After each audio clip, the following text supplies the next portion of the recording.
us really have to deal with a lot of the constraints, for example, around FTC regulations and the like. You know, my colleagues here at the table have to deal with FINRA, FDA, the Department of Transportation, and the like. So it'll be very exciting to have them talk to us a little bit about examples of how they manage to really drive social media strategy in a highly regulated environment. You know, we've been very public about the industry, the issues the industry has caused itself over the last decade or so, and the need for greater clarity and transparency. Clearly, social media rolls right into helping address those issues of transparency. You know, we can focus our attention on the issues, we can focus our attention on all the problems, we can focus our attention on all the critics, or we can stand up and be a part of the dialogue and part of the conversation. And we've made that commitment. Now, most of you know the reason why we're doing this panel is because we can only go so far. And, you know, hopefully we'll dig a little deeper into what exactly that means. But that's not going to be an excuse for us not to get engaged in the conversation. I created the bank's first Twitter account and didn't ask anybody about it. And of course, they found out a couple weeks later. And then I had to explain what Twitter was because no one in our compliance department had ever seen Twitter before. So, you know, we very quickly were able to put in place a framework to get everyone comfortable with the tool.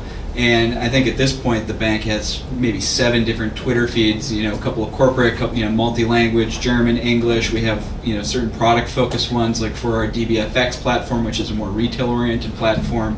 So what we've tried to do is figure out, you know, as in the US at least, or in the Americas, our clients are CEOs, they're institutional money managers, and they're very wealthy, high net worth clients. So they're not, you know, who you would think of as a typical Twitter or Facebook user, although our own research has shown that they are using these tools.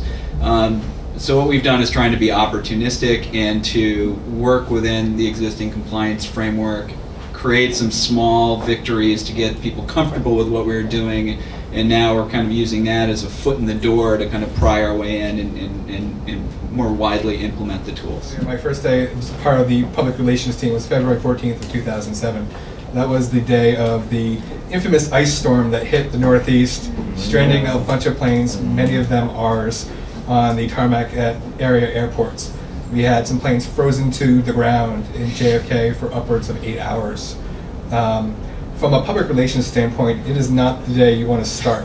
We got done videotaping a message from our CEO to our crew members, and then as soon as we finished with that, we said, we're going to do this one more time. But this time you're talking to the customers. And there's this tool out there called YouTube. The kids are keen on it. Maybe you've heard of it. And we're going to throw your video up there for everyone to see. And we're going to leave comments open. And we're going to get yelled at. But the fact is, this is going to be so much better than talking to Matt Lauer or David Letterman, because it is you addressing the customers, not going through an intermediary. And the comments that we got as a result of that video were very much based on, thank you for being transparent, thank you for being open. We kind of, you know, I have to admit, we kind of got into it at first. I think like a lot of people, it was like, you know, let's start something, and, you know, we just realized really quickly this is such a great way to communicate and to be open. And another thing too is the authenticity and the humanity of it. You know, and I'm sure Morgan can relate to this. You know, you are a company, you know, you are a brand, you're this logo, and then suddenly you put a voice behind it, you put a name behind it, you put real people's names behind it, and suddenly people are more understanding, they're more patient, they're kinder.